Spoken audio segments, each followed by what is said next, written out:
at nahimay na natin ang ating gulay. Lagyan natin ng fresh tokwa, kikiam at ito. Ayan, gisa-gisa na lang natin yan. Tara na. Gisa na natin ang ating bawang. Gisa-gisa lang.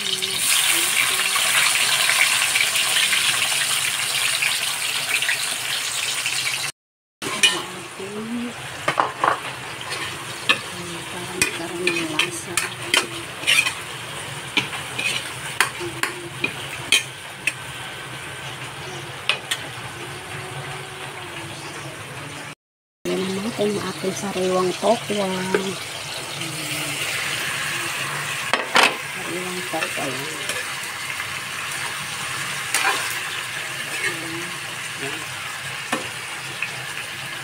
Takpan lang natin saglit. Saka natin ilagay yung ating gulay. Lagyan natin ng sabaw.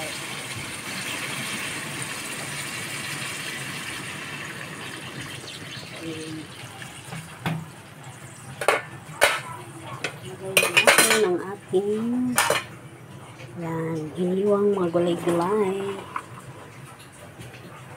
Ayan na, simpleng ulam natin. Simpleng ulam today.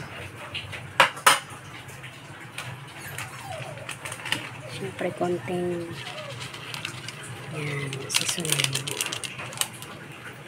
Then close it natin. Natin. Balikan natin mamaya kasi may bumibili ng konting paminta para magkalasa-lasa. Ayan na ang ating luto ng ating yummy gulay with sariwang tokwa. Kabila ko ng sariwang tokwa kahapon doon sa naglalako ng taho.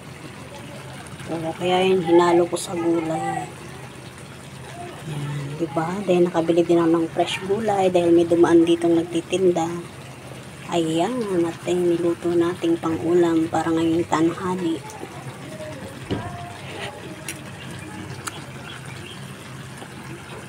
Ulam-ulam today.